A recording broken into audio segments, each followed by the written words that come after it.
Après la pause, on retrouve nos chers invités pour la suite du débat. Prosper Agboklou, Guillaume Hor et Samir Ouro Sama. On parlait du Gabon où l'Union européenne n'enverra pas d'observateurs aux prochaines élections. On va encore faire un tour à Libreville avec vous, Samir Ouro Sama. Oui, moi, ce qu'il faudrait souligner, c'est que une mission d'observation électorale n'a pas à prendre position par rapport aux différentes parties qui participent à un processus électoral. Une mission d'observation électorale n'a pas à valider une élection. Ce n'est pas son rôle, ça. Le rôle d'une mission d'observation électorale, selon les principes du droit international, selon les bonnes pratiques en la matière, et selon le cadre juridique qui organise le cadre juridique qui organise les différentes élections, une observation électorale relève des manquements par rapport à un processus électoral qui a été organisé. Donc ces manquements vont ensuite donner des recommandations qui sont adressées aux différents acteurs, notamment au gouvernement qui organise de bout en bout. C'est vrai qu'il y a une institution indépendante qui organise techniquement les élections, mais c'est le gouvernement qui conduit tout le processus. Donc des recommandations sont adressées à l'endroit du gouvernement. Ce qui s'est passé au Gabon en 2016, je pense que c'est pas une bonne chose pour l'image que nous voulons donner aux différentes observations. Parce que ce n'est pas seulement l'Union européenne qui observe les élections à travers le monde. Nous avons l'Organisation internationale de la francophonie. Nous avons la CEDEAO qui aussi envoie les observateurs dans le cadre de l'organisation sous-régionale. Je pense que le Gabon fait partie de la CEMAC. Nous avons également, dans le cadre du CEMAC également, des observateurs qui sont envoyés dans ces pays. Et maintenant, nous avons également des organisations internationales qui appuient les organisations de la société civile nationale à observer les processus. Donc, si, depuis 62 ans, nous organisons les élections, depuis que nous avons accédé à la souveraineté internationale, nous organisons les élections, nous faisons appel à ces différentes observations parce que nous sommes dans une marche qui veut à ce que nous puissions renforcer notre démocratie. À un moment donné, nous n'allons pas continuer à apprendre.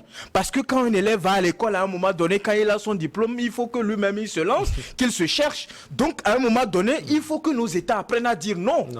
Donc, quand vous dites non, ça veut dire que vous ne recevez pas de l'argent de ces pays-là pour organiser les élections parce que vous êtes des États souverains. Vous devez consacrer les ressources nationales à renouveler les institutions de la République. Et je trouve ça vraiment flagrant que nos États continuent, après 62 ans d'indépendance, à continuer à tendre les mains. Vous avez vu ce qui se passe en RDC lorsque Kabila était au pouvoir. On évoquait la question comme quoi la RDC, avec tout ce que nous connaissons de la RDC, qui n'est pas capable de mobiliser les ressources pour organiser les élections et attendre l'aide des États-Unis, attendre l'aide de l'Union européenne. Comment voulez-vous dans ce contexte-là que vous puissiez organiser des élections, que ces gens-là qui vous donnent de l'argent ne puissent pas prendre position? Est-ce que le problème n'est pas à ce niveau aussi? Mais c'est ce que je dis, c'est l'une des failles que nous donnons à ces pays-là, à ces organisations internationales qui profitent de ces faiblesses-là que nous avons pour nous marcher dessus, pour dire que nous ne sommes pas des démocraties, ou du moins nos dirigeants ne sont pas élus dans de bonnes conditions. Mais allez-y voir, le doyen a évoqué le cas des États-Unis, comment est-ce qu'eux, ils organisent les élections. Nous avons vu en France le taux d'abstention, nous avons vu en Allemagne, nous pouvons multiplier les exemples. Aucun pays, je vous dis, même ceux que vous jugez les plus démocratiques au monde, aucun pays n'est parfait dans l'organisation d'une élection, quelle qu'elle soit. Donc, je pense qu'après plus de 62 ans, nous avons fait des efforts, il faut le reconnaître, mais nous devons également veiller à ce que ces missions-là cessent, notamment les missions sous-régionales, parce que eux, ils profitent pour se remplir les poches quand ils viennent dans nos pays. Les missions sous-régionales aussi, ce sont des Africains. Mais ils sont des Africains, que chacun reste chez lui, que chacun organise des élections et que les questions qui sont jugées des questions communes, que nous puissions nous retrouver de temps en temps pour en discuter. Parce que l'organisation d'une élection relève de la souveraineté de chaque pays. Et que moi, je salue encore une fois la décision du gouvernement gabonais de dire non cette fois-ci à cette mission qui a créé de la zizanie l'année dernière en prenant position parce que ce n'était pas l'heure leur rôle, ça. C'est de relever les irrégularités, les insuffisances, de faire recommandations, mais ils n'ont pas validé une élection. Nous avons dans nos pays les institutions qui sont censées proclamer les résultats provisoires et des élections qui confirment l'élection de X ou de Y. Et jusqu'alors, tout se passe bien. Alors, Prosper, visiblement pour Samir, le problème, ce n'est pas la position occidentale, hein, parce que lui, il exclut également l'intervention des observateurs des différentes sous-régions africaines.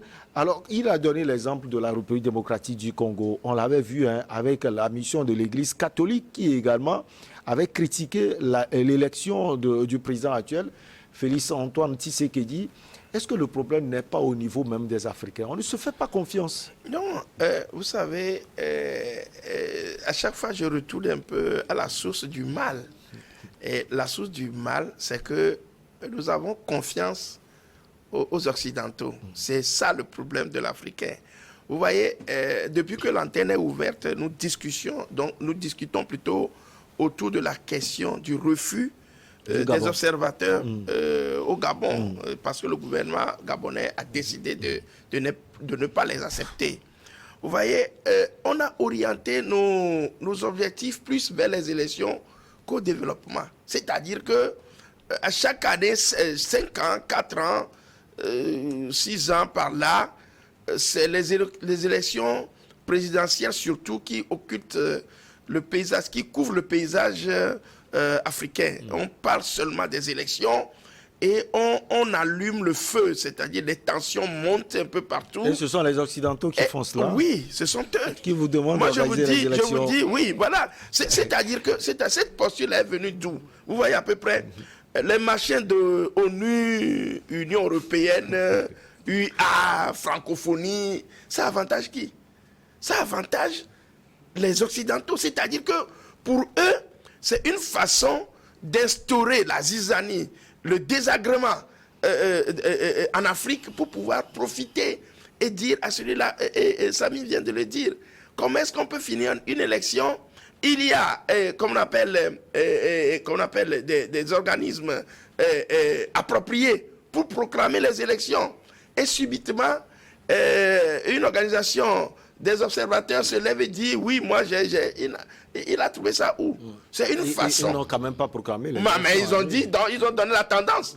Déjà qu'on donne la tendance. Bon, ce qui s'est passé en 2016 au Gabon, tout Africain aussi a dit cela. Mais on a vu les décomptes des voix au niveau du Haut-Togo, la région d'origine du président Libongo Ondiba. On a vu comment c'est serré à ce niveau. Ce n'est pas seulement les Blancs qui ont parlé de cela. Tout le système vient d'où?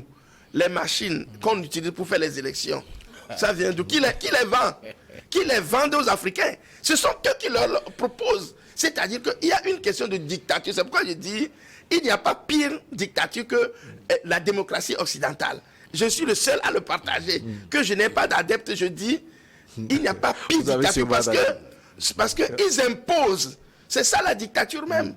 Quand un président français s'arrête quelque part et dit que la junte au pouvoir, c'est des voyous, c'est-à-dire on s'approprie des termes inappropriés, sales, et on envoie ça. Et quand la junte au pouvoir dit c'est une junte également. Ah oui, non, il répond la réponse du berger.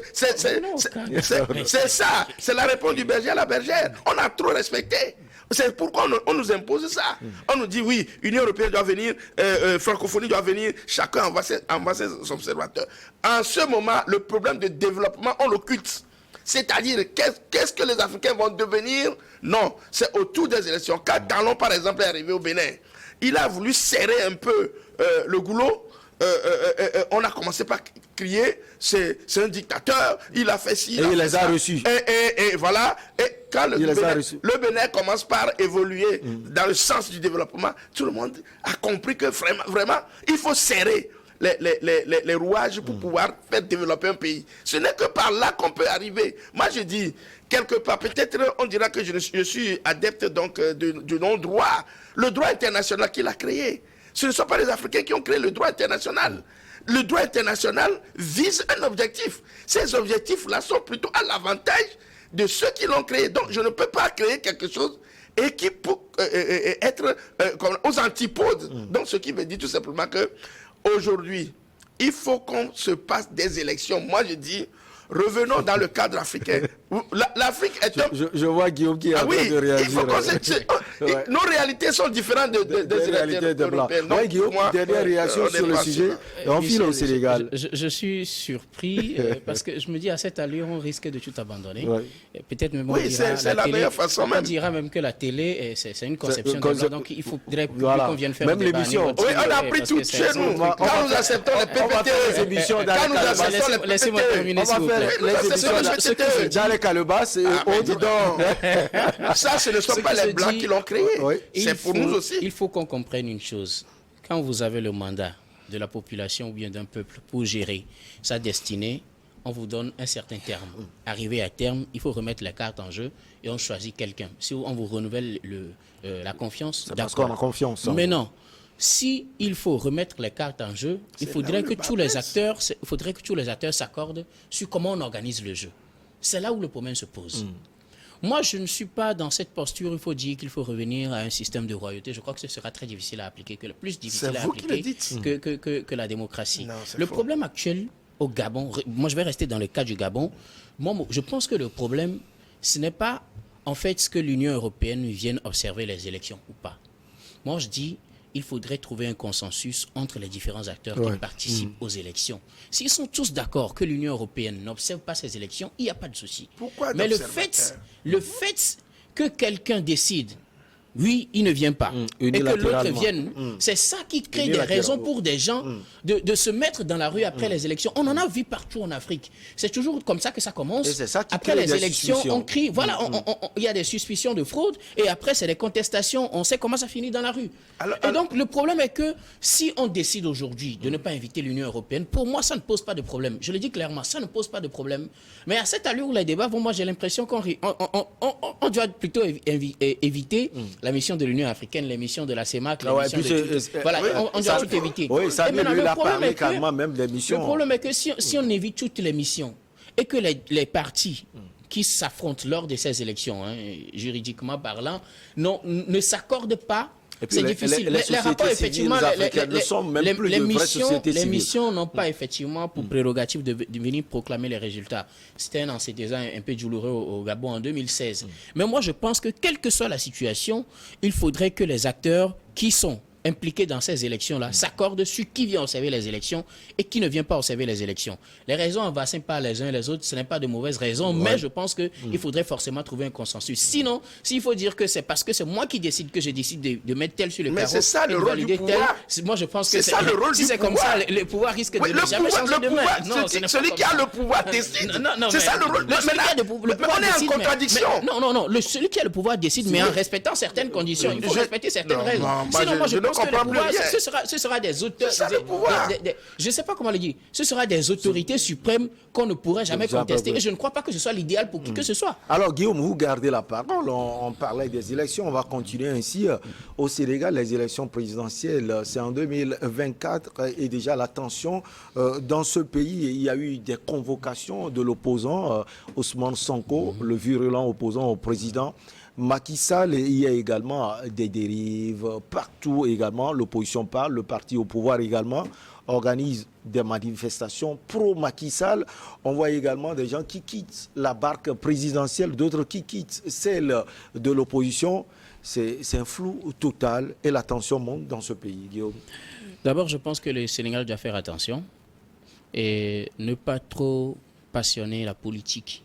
On risque de tomber dans des choses qu'on n'aurait pas aimé pour le Sénégal. Le Sénégal est une référence en matière de démocratie dans la sous-région. Mais pour le cas Sonko, c'est vrai, il y aura des élections très prochainement. Mais depuis la présidentielle, la dernière présidentielle, Sonko qui était en 3e position, le monsieur a commencé par avoir une certaine popularité. Et le dernier meeting que son parti a organisé et qui a dégénéré en affrontement, je pense que ce genre de situation, d'abord, la raison, c'est que le pouvoir dit que la procédure pour organiser, il y a eu un vice de procédure quelque part. Bon, moi, je ne sais pas trop comment ça s'est passé, mais je pense qu'on doit faire attention à ce genre de situation.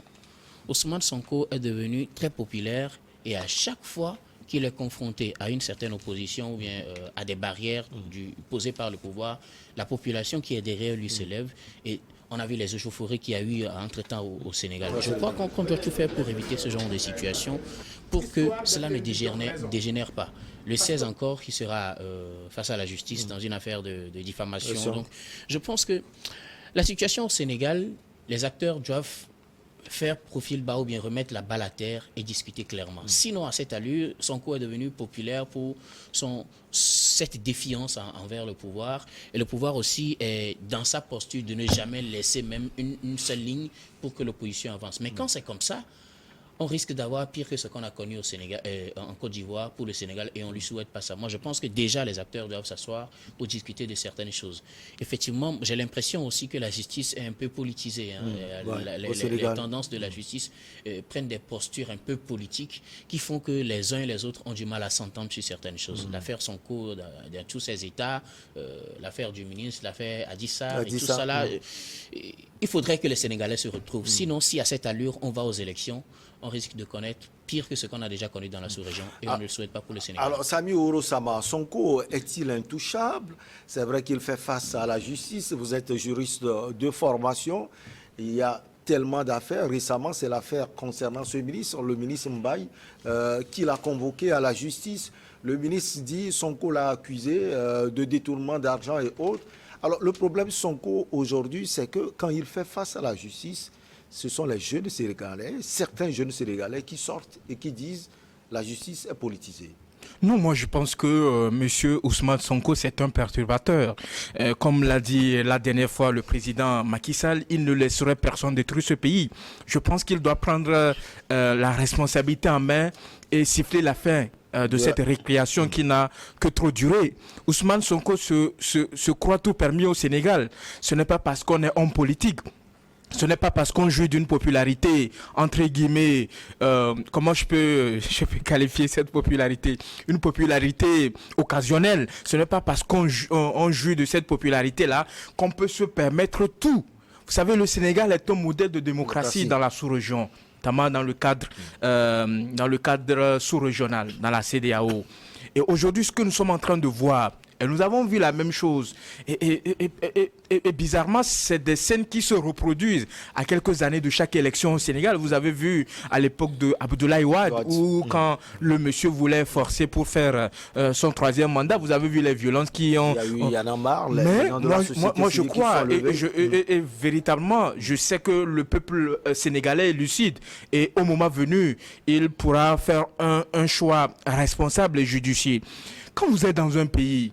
et vous avez une autorité que vous respectez, parce que vous aussi, vous êtes appelé un jour à diriger le pays, vous êtes appelé à gérer les affaires publiques. Et que l'autorité dit, vous voulez organiser un meeting politique. Et l'autorité dit que vous n'avez pas l'autorisation de le faire. On vous a interdit de le faire. Est-ce que c'est la seule manière de manifester son mécontentement ou la seule manière de mobiliser ou de pouvoir s'adresser à un peuple? Tant de choses, mais il y a tellement d'autres outils qui sont à la disposition de ces acteurs politiques-là pour pouvoir s'adresser au peuple. Mais ils ont plus d'outils. Aujourd'hui, nous avons le numérique qui donne beaucoup plus de visibilité, beaucoup plus... de personnes touchées. Mais Ousmane Sonko, c'est quelqu'un qui s'inscrit dans la confrontation. Il pense qu'avec ça, il pourra se forger ce personnage d'homme politique. Le gars, il est en train de se conduire lui-même vers son suicide. Et je pense véritablement que les autorités du Sénégal actuel doivent prendre les mains, doivent prendre leurs responsabilités. Mais ce monsieur, il faut qu'on l'enferme pour quelque temps. Mais il faut qu'on l'envoie en prison à quelque temps. Parce que quand vous avez une affaire, on vous dit que vous êtes jugé d'avoir violé une fille, d'avoir abusé d'une fille, d'une fille. Vous savez que le viol, pour pouvoir avoir des preuves comme quoi vous avez abusé d'une personne, ce n'est pas des trucs qui sont visibles. Il faut qu'on fasse des analyses, il faut qu'on fasse toutes ces analyses que vous connaissez. Donc Ousmane Sonko a refusé de collaborer avec la justice. Si vous n'avez rien à vous reprocher, si vous faites confiance en cette justice-là, dont vous voulez un jour venir au pouvoir également et pouvoir gérer, vous devez faire confiance à la justice puisque vous n'avez rien à vous reprocher. Et depuis des mois, le gars, il fait obstruction à la justice. L'affaire n'évolue plus, on le convoque, il ne vient pas, ou quand il veut venir, quand il veut venir, il mobilise toute une foule derrière lui, ou du moins s'il forme un bouclier devant sa devanture. Mais c'est quoi ça? C'est des comportements du Moyen-Âge. Il faudrait que la démocratie sénégalaise puisse également se renforcer et qu'on ne recule pas en arrière. Parce que pour moi, le Sénégal reste tout avant tout ce modèle-là où il y a de l'alternance. L'alternance de personnes à la tête de l'État. Et on voit ce que chacun est capable de donner. Et je pense que Ousmane Sonko doit pouvoir revenir à la raison et agir en un homme responsable, en un homme d'État qu'il veut devenir. Et également pouvoir respecter les lois de la République. Parce qu'il ne peut pas choisir ce qu'il arrange et dire que le pouvoir en place est en train d'embastiller la liberté d'expression, la liberté de manifestation, parce qu'à côté également, il y a des choses qu'il arrange dont il est maire, ou bien il est maire. Mais il jouit d'un certain nombre d'avantages en tant qu'autorité locale. Donc, lui aussi, il fait partie de ces acteurs-là qui dirige les affaires publiques, même si c'est au niveau local, mais il participe à la gestion du pays. Donc, ce qui se passe aujourd'hui au Gabon et au Sénégal doit interpeller plus d'un, notamment les acteurs politiques, mais aussi le gouvernement qui doit véritablement prendre sa responsabilité et siffler la fin de la récréation. Alors, Prosper Agboklou, il y a un élément qui se trouve dans ce lot qu'on peut dire d'éléments qui peut-être exprime la violence inouïe dans ce pays. Il y a également la question du troisième mandat du président Macky Sall. C'est vrai qu'il ne s'est pas prononcé jusqu'alors, mais pour les opposants, il prépare tout pour pouvoir briguer un mandat de plus. On voit également ces scènes dans l'hémicycle du Sénégal. Voilà, on n'a jamais vu cela au Sénégal et ça inquiète, comme l'ont dit déjà Samir et Guillaume. Oui, vous savez ce qui est derrière tout cela. Moi, je ne vois pas Macky Sall ni Sanko derrière toutes ces violences-là. Ce sont les Blancs, les Occidentaux. Ce sont des lobbying. Tout ça là vient de là. C'est-à-dire que nous sommes un peu couverts par cette voile noire qui projette dans l'obscurité un certain nombre donc d'images floues qu'on nous interprète. C'est-à-dire que nous-mêmes, nous ne distinguons pas bien l'image, mais on nous l'interprète à leur guise. Vous voyez, vous savez, Sanko est sûr de quelque chose, c'est pourquoi il fait ça.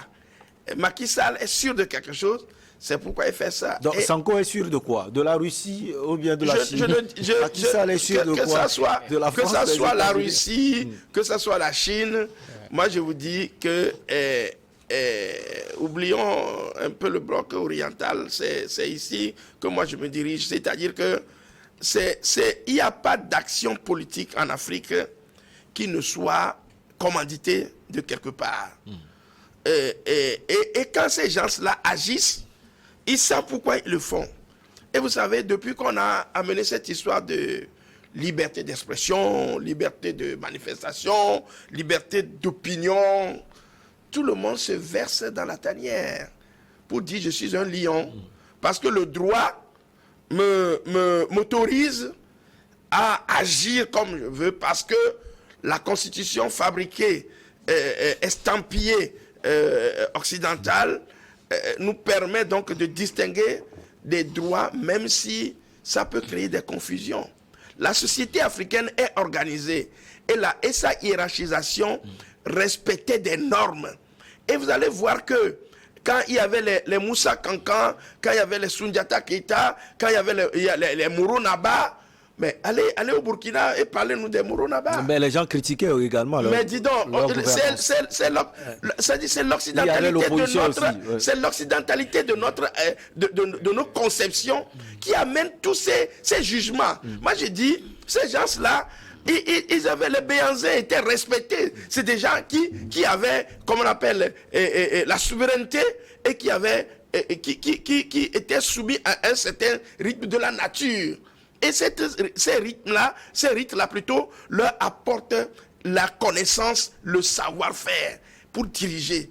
Et aujourd'hui, tout cela est devenu bancal. C'est-à-dire un pouvoir, c'est un pouvoir on doit le respecter. Mais si des gens, le citoyen lambda... Sonko ne respecte non, pas c'est ce que je dis. pouvoir. Si aujourd'hui, un citoyen lambda peut se dresser contre un pouvoir en place, c'est dire que quelque part, les normes ne sont plus respectées. Moi, je reste dans cet idéal-là et je dis, nous voyons du flou. Nous sommes cachés par une voile et on nous interprète l'image. Donc pour moi, Ousmane Sonko, il se dit, bon, je dois agir. Et les naïfs, c'est le peuple. Ce que Macky Sall représente, il sait. Ceux qui le suivent, surtout dans la masse, le bas peuple, Sonko, il sait ce qu'il est en train de faire. Il est maire. Pourquoi il n'a pas démissionné? Pourquoi il n'a pas résilié ce statut de maire? Et il continue par être maire. C'est dire que quelque part, c'est pourquoi je dis, nos intellectuels africains ne nous donnent pas la pleine mesure de leur connaissance. C'est-à-dire qu'ils sont engouffrés dans un, je ne dis pas, dans un discours iconoclaste qui ne met pas l'Africain dans la bonne posture. Donc, ce que fait Ousmane Sonko, Macky Sall aussi le sait. Et c'est comme ça que ça doit se passer. Pour qu'il y ait bruit. On parle du troisième mandat de Macky Sall. Macky Sall ne se prononce pas. Il ne parle pas. Il ne parle pas, il ne dit rien. Mais il n'est pas obligé en tout cas. Bon, c'est ce que je dis. Donc derrière, s'il y a toutes ces cacophonies, les gens, les décideurs d'ailleurs viendront dire, ben, vous avez vu le cas donc, de la Côte d'Ivoire, où le président Ouattara ne s'est pas prononcé. Forcément, pour le troisième mandat, avant d'être ce qu'il a dit, l'autre n'est seulement... Lui, c'est son premier ministre. Oui, mon remplaçant il est mort. Bon, maintenant, il n'y a plus personne. Je dois aller. Donc, c'est ça. C'est la tactique. Ce sont des tactiques. Et ici, on va se confondre toute la journée, de midi à 4 heures, à dire que Sonko, oui, je suis d'accord avec Samir. Un pouvoir, on doit le respecter. Quelle que soit sa posture. Parce que si la Bible, nous comptons sur la Bible, elle a dit que aucun pouvoir n'est, comme on appelle, ne vient du hasard. Il est soutenu par Dieu. Donc si tel est le cas, je vous dis quelque part, oubliez Sonko, oubliez Macky Sall, le problème même est ailleurs, cherchons-le. Alors Guillaume, en 30 secondes, l'histoire risque de se reproduire. On sait comment l'ancien président Abdoulaye Wade est parti et l'actuel Macky Sall, qui était dans l'ombre, est sorti. Vous voyez Sonko, avec tous ces problèmes au niveau de la justice, arriver peut-être au pouvoir. Il a derrière lui les jeunes. Bon, avoir derrière soi les jeunes, ça ne suffit pas pour venir au pouvoir. Ça, il faut le savoir. Mais l'histoire peut se reproduire aussi au Sénégal. Et ce sera vraiment dommage que ce soit comme ça, que Macky Sall soit obligé de partir. Moi, je pense que l'affaire Sonko, c'est plus que ce que nous pensons. Et donc, il faut y aller avec des pincettes. Autant on ne doit pas défier un pouvoir en place, autant le pouvoir doit se poser des limites. Donc je pense que dans les deux parties, il faut savoir faire la part des choses, savoir raison de garder face à certaines situations. L'essentiel, c'est de ne pas enflammer le Sénégal. On en a déjà connu, et je pense qu'à l'approche des élections, si ça continue, on vivra pire que ça, et c'est ce qu'on ne souhaite pas pour le Sénégal. Allez, si vous le permettez, vous voulez ajouter quelque chose? Oui, moi je pense qu'on est libre de manifester son mécontentement ou de manifester son désaccord par rapport à la manière dont se gèrent certaines affaires publiques. Mais de là à aller saccager les édifices des entrepreneurs étrangers parce que cela appartient soi-disant entre guillemets à des entrepreneurs venant d'une métropole comme la France, des entrepreneurs qui sont installés dans votre pays, qui emploient vos frères et sœurs, qui permettent à ce que certains de tes frères, je parle d'Ousmane Sonko, certains de ses frères et de ses sœurs puissent subvenir à leurs besoins, payer le logement, se nourrir, envoyer les enfants à l'école, se mettre à saccager ça. Je ne sais pas quelle image il veut envoyer au peuple du Sénégal. Est-ce que c'est comme ça qu'on devient un homme d'État? Je pense que le temps nous permettra de voir clairement dans cette histoire. Allez, on va marquer la pause pour le journal. On revient après avec nos experts.